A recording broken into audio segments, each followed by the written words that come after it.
If you're thinking about moving between the United Kingdom and the United States, you want to know what kind of salaries you might be able to expect and what is the condition of the housing market. Can you afford to live in either country?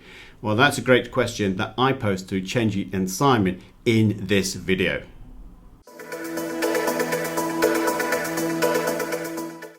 Okay, so anyone from the United States looking to move to the United Kingdom, there are two factors that I think you should consider.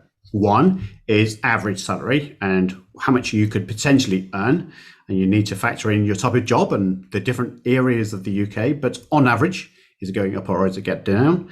And indeed, the average house price as well. So what I'm going to do for the panel members is just bring this particular chart back up.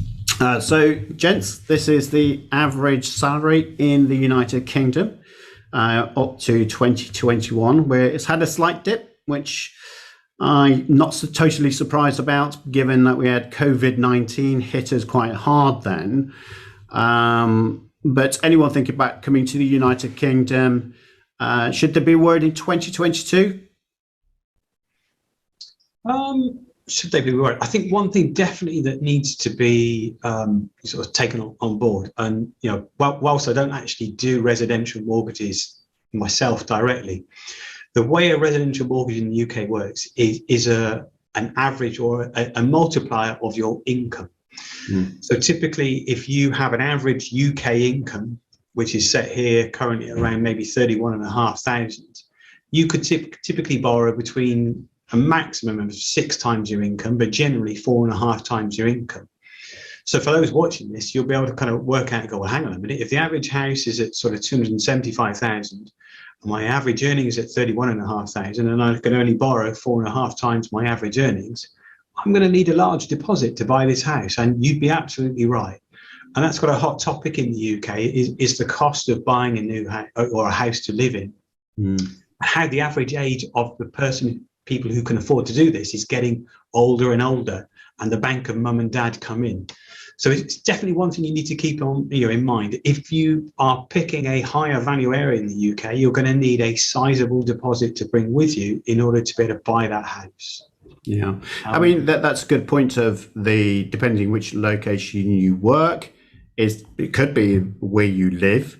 But if we look at obviously the salary, like you say, is dropped a little. It's not dropped by a significant amount. It'd be interesting in 2022 because in the UK we seem to have lost our drivers because of Brexit that have all disappeared. We've lost some doctors.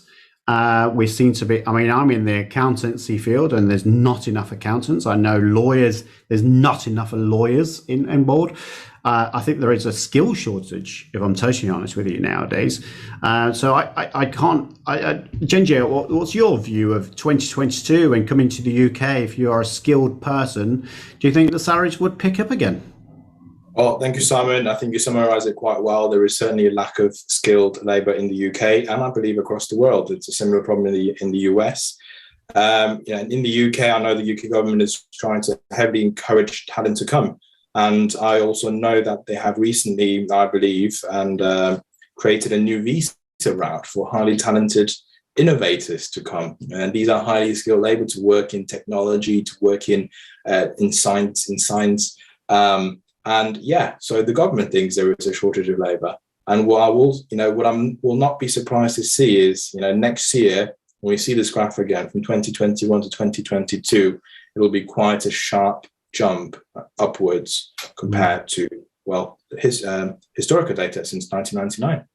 Yeah, I think it would be a fascinating place. I think the United Kingdom has still got an awful lot to offer for Americans or anyone that is coming over to the UK. Because of Brexit, we've lost a lot of good people, but we've obviously still seen the demand there. We've had this issue, Simon Hodgson will know from a buy-to-let perspective, there's a lack of conveyancing solicitors actually completing works out there. So, that's fascinating. And this chart is something that we should also talk about in terms of, where the house prices are. The house prices in the UK are following suit with the US, I think, in terms of increasing. But you made a valid point about the multiples there, Simon, because I think the multiples that we observed just before the show was less than the UK right now in terms of what their house price is versus the average salary. Yeah, so your average income to house price in the UK sits at around 9 times income. I think within the US, and obviously the US is a massively larger market and covers all various different states.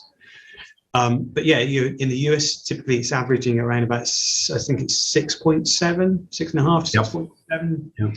So it's definitely more expensive or more difficult to get on the housing ladder in the UK, which might seem like counterintuitive. Should you come over and do this? Is it a great thing to do because it's an expensive thing to do? But I guess what you've got to remember is counter that with the fact that we are a small island. There are planning restrictions. We're not meeting our new builds of new houses within the UK requirements. We're falling well short. So that kind of drives and has driven for years house prices up. So, the house price to income shouldn't put you off, but it is higher than you will be used to. And do you think no one's got a crystal ball for sure, but with everything that we've talked about in the past, in different shows, etc., 2022, is there an expectation that house prices will go up, or do you think in the UK I'm talking about here? In general, one of the larger valuation and estate agency firms are really highly regarded ones. Savills in the UK have published what they called a 5-year weather forecast, which one of our other expert panel members on one of our UK monthly shows that we do shared with us. And what they reckoned was, on average, the house prices will grow between 10 to, I think, 19% over the next 5 years. Nothing like as much as they have done over the last 18 to 24 months, but that's not a bad thing because we don't really want a sharp correction. So I think we're looking at, London is single-digit growths, low single-digit growths. Maybe up north, we're looking at sort of 3 to 5% per annum. Still, great growth. If you're investing in property in the UK, it's a great place to park your money to make money because it has quite consistent growth over the years. Unlike some pockets in some states in the US, which can have stagnating house prices for years, as I understand it. That's interesting. What's your thoughts, Chenji, on the salaries and house price combination? I do agree with Simon Hodgson as well, because I believe the UK's economy, I think in here, people here value stability, people here value a balance. So, and whereas in the US, in my personal experience, quite oftentimes, people's lives are quite volatile. One day you might actually make a lot of money, the next day you might actually not make any money at all. So that's why, and housing prices to reflect some of that sort of mentality as well. Because in here, if you buy a property in the UK, more than likely is it will slowly grow. It will conservatively grow, but it will most likely be steady growth. Now, I think since the pandemic in 2020, you can see in the graph there's been a sharper rise. Obviously, that's due to a lot of demand for housing. But at the same time, I think, it might also be an anomaly because people are spending a lot of time at home and improving their home, putting a lot of money into improving their homes. So, and obviously, if you spend more money on your home, the housing price of that will likely go up. So I believe moving forward, there will be growth, there will be more steadier growth and similar to the existing historical data that we've seen in front of us right now. I do hope that you enjoyed that video, but don't stop there. There are plenty of videos that I think you should be watching, and I've just put a link just below me in terms of the video I think you should be watching right now.